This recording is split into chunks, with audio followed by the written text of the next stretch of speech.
Hi hello welcome to post 360. నేను మీ మురళి రాపల్లి. ఆంధ్రప్రదేశ్లో జగన్మోహన్ రెడ్డి ఓడిపోవడానికి గల కారణాలు చాలా మంది నమ్ముతుంది ఏంటి? ఎలక్ట్రానిక్ ఓటింగ్ మిషన్స్, అవునా కదా? అక్కడ 5 గంటల నుంచి రాత్రి 11 గంటల లోపు జరిగినటువంటి ఓటింగ్ లో election commission next day announce చేసింది 3% ఓట్లు పెరిగాయి. కానీ ఓటింగ్ టైంకి వచ్చేసరికి కేవలం 5 నుంచి 11 మధ్యలో పడిన ఓట్ల శాతం 12.6%. అంటే దగ్గర దగ్గర 53 లక్షల పైన ఓట్లు. ఈ ఓట్లే జగన్మోహన్ రెడ్డి గారిని ఓడించడానికి కీలక పాత్ర పోషించాయి.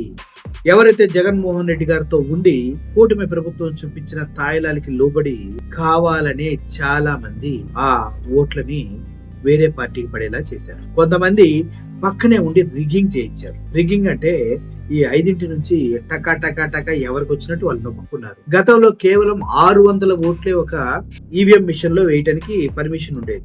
ఇప్పుడు వాటిని 1200 ఓట్లు వేయడానికి పర్మిషన్ ఇచ్చారు. ఎందుకు? ఇప్పుడు ఏ ఈవీఎం మిషన్ మీరు తీసుకున్నా ఒక బూత్ లో ఒక ఈవీఎం మిషన్ ఉంటది. ఆ ఈవీఎం మిషన్ లో నిమిషానికి ఒకరు ఓటేసినా కూడా గంటకి 60 మందే వేయగలరు, అవునా కదా? గంటకి 60 మంది అంటే ఉదయం 12 గంటలు వేసుకోండి. 12 గంటలు వేసుకున్నా 700 మంది కన్నా ఎక్కువ ఎవడు ఓట్లేరు, అంతేనా? 10 గంటలకి 600 మంది, ఇంకో 2 గంటలకి 120 మంది, మొత్తానికి 720 మంది కన్నా ఎక్కువ ఓట్లేరు. కానీ అటువంటి లిమిటేషన్ ఉన్నటువంటి బూత్ లో వీళ్ళు 1200 ఓట్లు వేయొచ్చు అనేసి దాన్ని ఎందుకు లిమిటేషన్ పెంచారంటే దొంగ ఓట్ల కోసం అనేదే వాస్తవం. దాన్ని ఆసరాగా తీసుకొని ఆంధ్రప్రదేశ్ మొత్తంలో కూడా ఆ 5 తర్వాత ఇష్టానుసారంగా ఓట్లు వేసుకోవడంలో కూటమి ప్రభుత్వం సూపర్ సక్సెస్ అయింది, బీజేపీతో అనుబంధమై ఉండటం. అసలు విషయానికి మనం వచ్చినట్లయితే జగన్మోహన్ రెడ్డి గారిని వెన్నుపోటు పొడిచింది. జగన్మోహన్ రెడ్డి గారిని వెన్నుపోటు పొడిచిన వాళ్ళలో ముఖ్య పాత్ర పోషించింది తన సొంత పార్టీ క్యాడరే. తన ఎంతగానో ప్రేమించినటువంటి కొంతమంది, వాళ్ళ పేర్లు కూడా నెక్స్ట్ వీక్ మీకు నేను చెప్పబోతూ వీళ్ళే.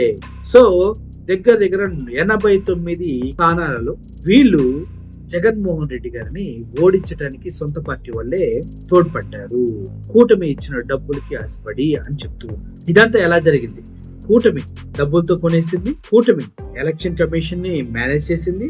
ఎందుకంటే బీజేపీ సెంట్రల్ లో ఉంది కాబట్టి కూటమి 5 తర్వాత పడిన ఓట్లని కంట్రోల్ చేయగలిగింది. ఈ అన్ని పరిణామాల మధ్యలో జగన్మోహన్ రెడ్డి ఓడిపోవడం జరిగింది. ఇప్పటి వరకు లెక్కలు చెప్పలేదు 53 లక్షల ఓట్లు ఎక్కడి నుంచి పెరిగాయి, ఎవరు పెరిగాయి, ఎలా పెరిగాయి అనే దానికి ఎలక్షన్ కమిషన్ సమాధానం చెప్పట్లేదు. దట్టు ఈవీప్యాట్లని ఈవీఎం మిషన్స్ ని రెండిట్లో కంపేర్ చేసుకోవడానికి అప్లై చేసుకుంటే ఆల్రెడీ వాటిని మేము డిస్ట్రాయ్ చేసేసాం, మీకు కావాలంటే ఇంకొక మాక్ పోలింగ్ పెడతామంటూ ఎలక్షన్ కమిషన్ చెప్పడం వెనుక అసలు రహస్యం ఏంటంటే ఆ రెండిట్లో చాలా తేడాలు ఉన్నాయి. మళ్ళీ ఈవీఎంస్ కున్న బ్యాటరీస్ విషయంలో కూడా ఎందుకు 90%, 89% చూపించాయి ఓటింగ్ అయిన తర్వాత. ఆ తర్వాత 21 రోజుల తర్వాత కౌంటింగ్ చేసిన అంటే దానికి కూడా ఎలక్షన్ కమిషన్ దగ్గర సమాధానాలు లేవు. అంతేకాదు ఎవరైతే చాలా మంది కూటమికి తోడుగా ఉండి ఓట్లు వేయించారో వాళ్ళంతా కౌంటింగ్ రోజు కౌంటింగ్ దగ్గర లేరు. 1 గంట తర్వాత అంతా వెళ్ళిపోయారు. ఆ తర్వాత ఆ కౌంటింగ్ లో కూడా భూయిష్టమైనటువంటి లెక్కలు చూపించడం జరిగింది అనేది వాస్తవం. మొత్తానికి ఓవరాల్ గా చూసుకుంటే ఎలక్షన్ కమిషన్ అనేది ఒక నియంతృత్వమైనటువంటి ధోరణిలో తన కావాల్సిన వాళ్ళని ముందుకు తీసుకెళ్తుంది అనేది వాస్తవం అని తెలుస్తుంది. ఇప్పుడు బీహార్ ఎలక్షన్స్ లో కూడా మనం అదే చూస్తూ ఉన్నాం. మొన్న జరిగిన మహారాష్ట్ర ఎలక్షన్ లో కూడా అదే జరుగుతుంది. ఎప్పుడైతే ఈ ఎలక్షన్ కమిషన్ అక్కడ సవరణ కోసం అనేసి, ఓటర్ లెక్కింపు కోసం అనేసి వెళ్తూ ఉందో, అక్కడికి వెళ్ళంటే లోకల్ గా ఉన్నటువంటి లోకల్ పార్టీల ఓట్లు మొత్తాన్ని తీసేసి అందుట్లో రోహింగ్యాలని అదే విధంగా బంగ్లాదేశ్ వాళ్ళని తీసుకొచ్చి అక్కడ కొంతమందిని పెట్టేసి వాళ్ళని ఓటర్లుగా నమోదు చేసి వాళ్ళకి Aadhaar card, ration card, voter card లేకపోయినా కూడా డ్రైవింగ్ లైసెన్స్ ఏదో ఒక 11 ధృవీకరణ పత్రాలు, ఇంటి అడ్రస్, ఏదో ఫేక్ అడ్రస్ ఏదో పెట్టుకుంటారు. వాటిని చూసి వాళ్ళకి ఓటు ప్రొవైడ్ చేస్తుంది. వాళ్ళు వచ్చి టకా టకా టకా గుద్దేసి మళ్ళీ చలో బ్యాక్ టు పెవిలియన్. ప్రతి రాష్ట్రంలో ఇటువంటి ముఠాని బీజేపీ ముందే తీసుకెళ్లి అక్కడ పెట్టేస్తుంది. ఎక్కడైతే ఎలక్షన్ జరుగుతుందో వాళ్ళంతా టకాటకా గుద్దేసి టెంపరీగా ఉండి అక్కడ నుంచి వెళ్ళిపోతూ ఉన్నారు. దీనంతటికి సెంట్రల్ గవర్నమెంట్ లో మేనేజ్మెంటే. అది కాకుండా ఎలక్షన్ కమిషన్ 40 లక్షల ఈవీఎం మిషన్స్ తయారు చేయించింది. అందుట్లో కేవలం 20 లక్షలనే వాడుతూ ఉంది. మిగిలిన 20 లక్షలు ఎక్కడ ఉన్నాయి అనేది ఇప్పటి వరకు ఎవరికి తెలియదు.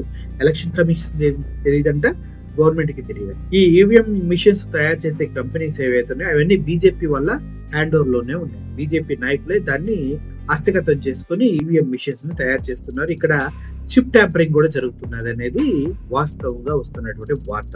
దీనికోసమే రాహుల్ గాంధీ, ఆర్జేడీ, వామపక్షాలు, విపక్షాలు అన్ని కలిసి ఫైట్ చేస్తున్నప్పటికీ ఎలక్షన్ కమిషన్, బీజేపీ, అదేవిధంగా సుప్రీంకోర్టు ఒకటిగా నడుస్తూ ఎప్పటికప్పుడు వాళ్ళ కార్యాచరణ ఇంప్లిమెంట్ చేసుకుంటూ గెలిపే పరమావధిగా ముందుకెళ్తూ ఉన్నారు. ప్రజాస్వామ్యాన్ని కూనీ చేస్తూ, ప్రజల్ని మోసం చేస్తూ. ఇప్పుడు జగన్మోహన్ రెడ్డి గారికి జరిగినటువంటి అన్యాయం పైన ఆయన పూర్తి స్థాయిలో విశ్లేషణ చేయించడం జరిగింది. దానికి సంబంధించినటువంటి అధికారులు ఎవరనేది కూడా ఆయన ఐడెంటిఫై చేయడం జరిగింది.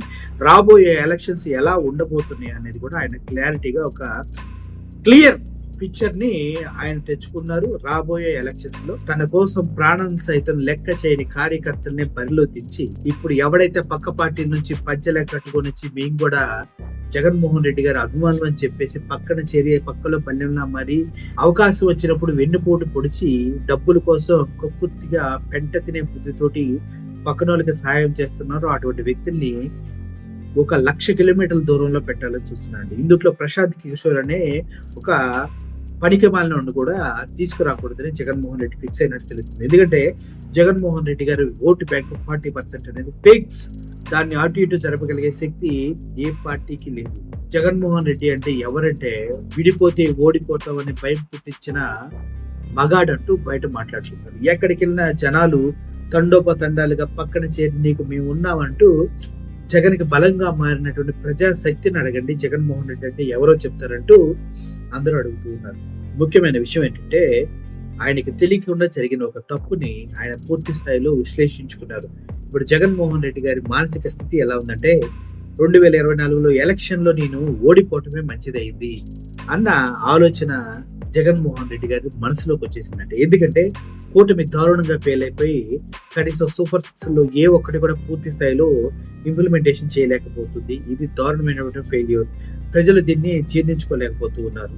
అంతేకాదు ఏ నాయకుడు ఏంటో, ఎవడు బుద్ధి ఏంటో, ఎవడు అధికారంలో ఉన్నప్పుడు పక్కన ఉంటాడో, ఎవడు అధికారం లేనప్పుడు వదిలేసి వెళ్తాడో, ఎవడు సంకలనం నాగుతాడో, ఎవడు ముడ్డులు కడుగుతాడో, అటువంటి ఎదవల్ని మొత్తాన్ని, అవకాశవాదులు మొత్తాన్ని ఐడెంటిఫై చేయడం జగన్మోహన్ రెడ్డి గారికి చాలా ఈజీ అయింది. సో తద్వారా జగన్మోహన్ రెడ్డి ఎవరు నమ్మాలి, ఎవరు నమ్మకూడదు అనేది ఒక అంచనాకు రావడం చాలా దోహదపడింది.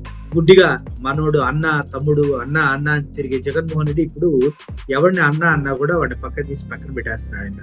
అదే విధంగా జగన్మోహన్ రెడ్డి గారి చుట్టూ కోటరీ ఉండేది. ఇంతకుముందు జగన్మోహన్ రెడ్డిని కలవాలంటే 4 అంచెలు 3 అంచెల పద్ధతిలో ఎవడో అక్కడ గేమ్ ప్లే చేసేవాడు. కానీ ఇప్పుడు ఆ కోటరీ కూడా అక్కడ లేదు. ఎందుకంటే ఆ విషయం కోటరీ ఉందన్న విషయం కూడా జగన్మోహన్ రెడ్డి గారికి క్లియర్ గా తెలియదు. ఇప్పుడు అందరినీ లేపేశాడు. డైరెక్ట్ గా జగన్మోహన్ రెడ్డి ప్రజలకు అందుబాటులో ఉండబోతున్నాడు.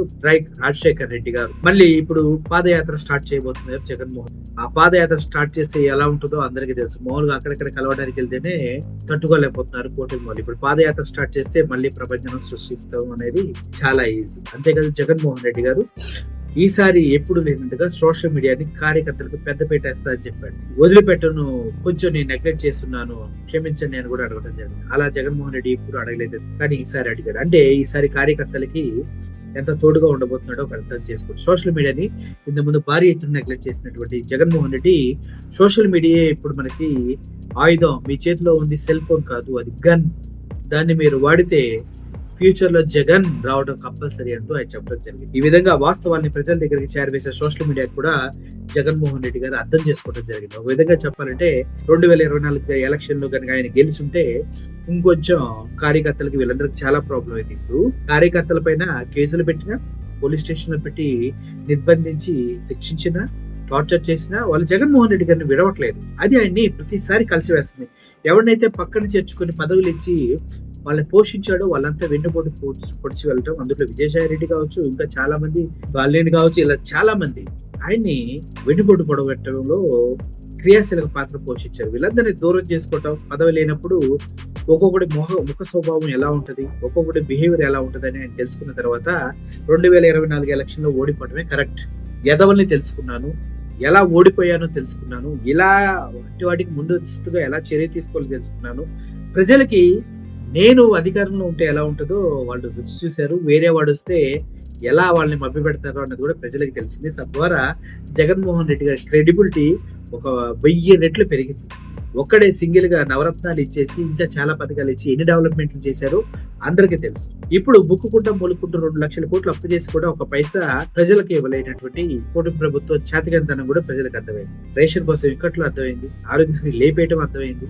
ఇలా మొత్తం తెలిసిన తర్వాత ప్రజలు మొఖాన ఉమ్మేసి కాలర్ పట్టుకుంటారన్న భయంతో హెలికాప్టర్ కొనుక్కొని తిరుగుతున్నారన్న విషయం కూడా జగన్మోహన్ రెడ్డి గారు స్పష్టం చేయడం జరిగింది. ఈ విధంగా చూసుకుంటే జగన్మోహన్ రెడ్డి 2024 ఎలక్షన్‌లో ఓడిపోవటం అనేది చాలా ఉత్తమమైంది అని ఆయన ఫీల్ అవుతున్నట్టుగా సమాచారం. మీరేమంటారు? కరెక్టే కదా? Thank you for watching this video. Murali signing off. Thank you so much.